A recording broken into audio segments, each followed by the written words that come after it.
आज की कहानी एक बड़े शहर से शुरू होती है।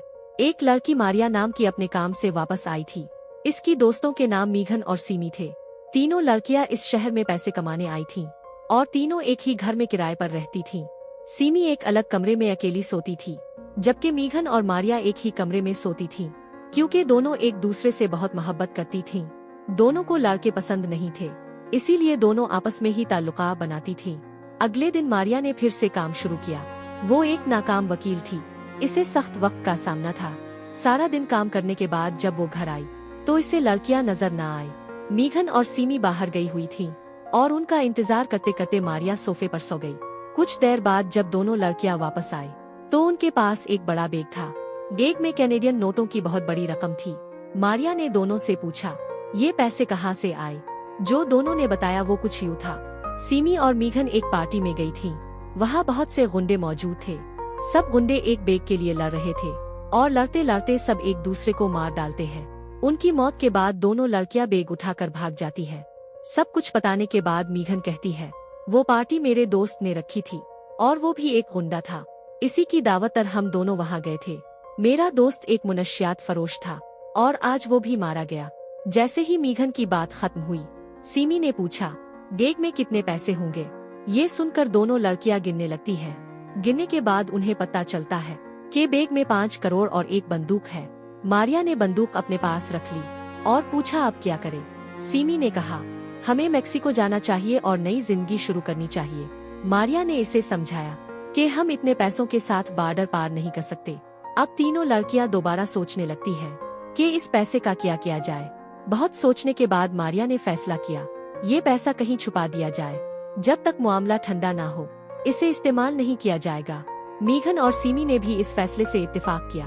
अब तीनों ने ये वादा भी किया कि वो किसी को कुछ नहीं बताएगी। कुछ देर बाद तीनों ने बैग एक स्टोर में छुपा दिया। इस स्टोर को 3 ताले लगाकर बंद किया गया।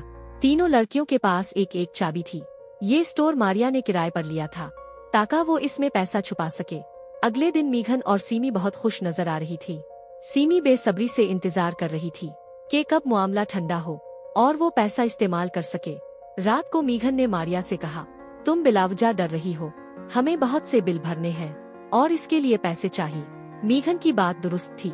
ये सुनकर मारिया ने कहा, तुम मेरी चाबियां ले जाओ और बैग से कुछ पैसे निकाल लो। मारिया की बात सुनकर मीघन बहुत खुश हुई। अगले दिन मीघन बैंक गई। वहाँ करेंसी का तबादला होना था। इसने बैंक से कहा, मेरी कैनेडियन दोस्त अपने पैसे एक्सचेंज कराना चाहती है। बैंक ने कहा, इसे खुद यहाँ आना होगा, तभी हम मदद कर सकते हैं। इसके बाद वो सीमी को स्टोर पर ले गई और वहाँ से कुछ पैसे निकाले। फिर बैंक पहुँची।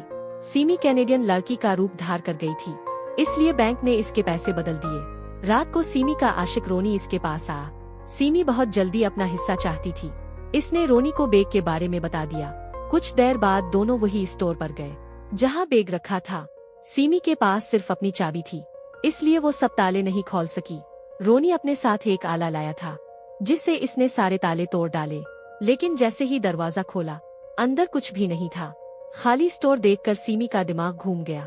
वो मीघन और मारिया पर सख्त गुस्से में आ गई कि वो दोनों इसे धोखा दे रही हैं। रोनी ने मामला समझा और सीमी को तसल्ली दी।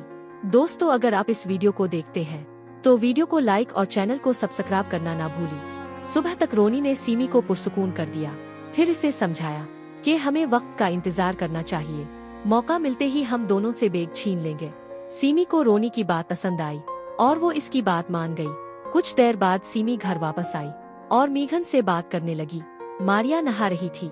इसी वक्त दरवाजे पर दस्तक हुई। सीमी दरवाजे की तरफ गई। जैसे ही इसने दरवाजा खोला, इस पर हमला हो गया। हमला आवर अंदर घुसा और दोनों लड़कियों को पकड़ लिया। अब वो बैग के बारे में पूछने लगा।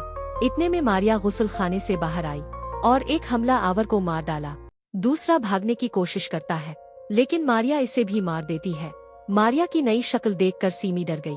कुछ देर बाद मीघन और सीमी खून के धब्बे साफ कर रही थी। मारिया सामान लेने बाजार गई थी।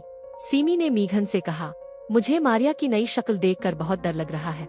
मैं शक करने लगी हूँ कि वो हमें भी मार सकती है।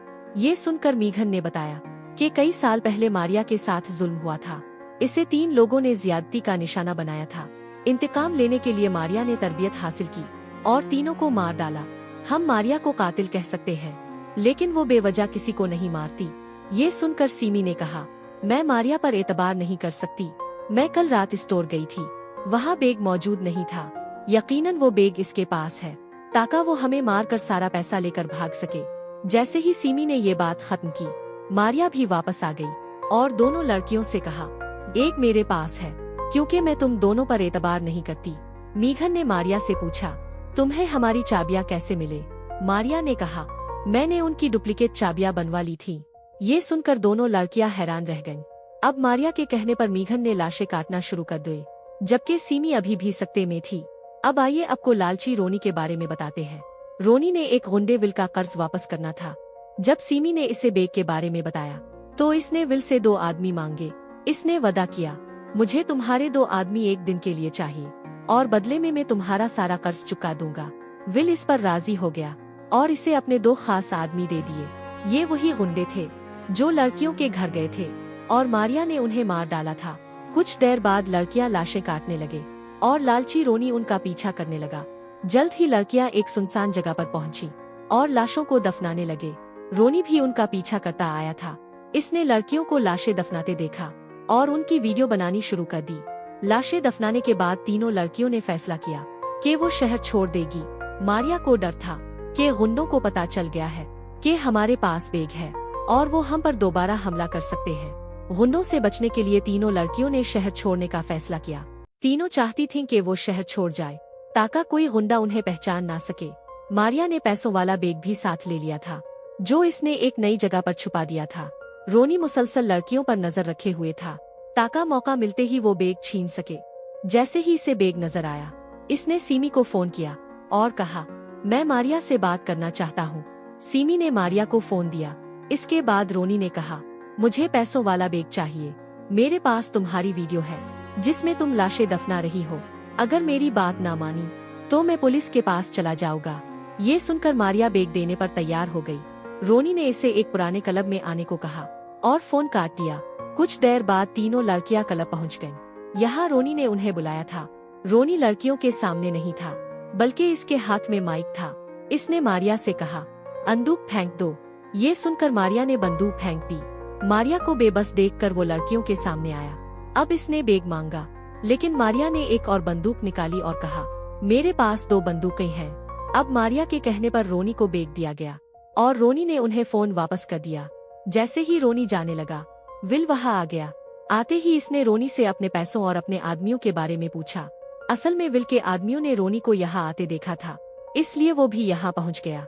रोनी ने विल से कहा, मेरे पास पैसे हैं, लेकिन तुम्हारे आदमियों को मारिया ने मारा है। ये सुनकर लड़कियों ने झूठ कहा कि तुम्हारे आदमियों को रोनी ने मारा है। अब रोनी लड़कियों पर इल्जाम लगा रहा था और लड़कियां रोनी पर इल्जाम लगा रही थीं। उनके शोर से तंग आकर विल ने हुक्म दिया, सबको मार दो। अब विल के आदमी रोनी और तीनों लड़कियों को मारने वाले थे। इस पुराने क्लब में गोलियों की बौछार होने लगी। मारिया बहादुरी से विल के आदमियों का मुकाबला कर रही थी। इसी दौरान मीघन को गोली लग गई, जिससे वो बुरी तरह जख्मी हो गई। वहाँ विल ने रोनी को भी मार डाला। सीमी के पास बैग था और जल्द ही विल ने इसे भी पकड़ लिया। दूसरी तरफ मारिया अभी भी विल के आदमियों से लड़ रही थी। लड़ाई में वो भी जख्मी हो गई, लेकिन किसी तरह विल के तमाम आदमियों को मार डाला। सबको मारने के बाद जब मारिया और मीघन को होश आया, तो उन्होंने देखा कि विल की बंदूक सीमी पर है। विल ने समझ लिया कि इसके तमाम आदमियों को मारिया ने मारा है। इसने सीमी को मार डाला और कहा, तुमने मेरे आदमियों को मारा, मैंने तुम्हारी दोस्त को मार दिया, अब हिसाब बराबर है। ये कहकर वो खाली हाथ वहाँ से चला गया। जैसे ही वो गया, मीघन की हालत भी बिगड़ गई और वो भी वहीं मर गई। कहानी के आखिर में सिर्फ मारिया जिंदा बची और इसके पास पैसे थे। वो उन दिनों मेक्सिको आ गई थी और एक नई जिंदगी गुजार रही थी। इसके साथ ही ये कहानी यहीं खत्म होती है। कहानी अच्छी लगी हो तो वीडियो को लाइक और चैनल को सब्सक्राइब करना ना भूलिए। शुक्रिया, मिलते हैं अगली वीडियो में।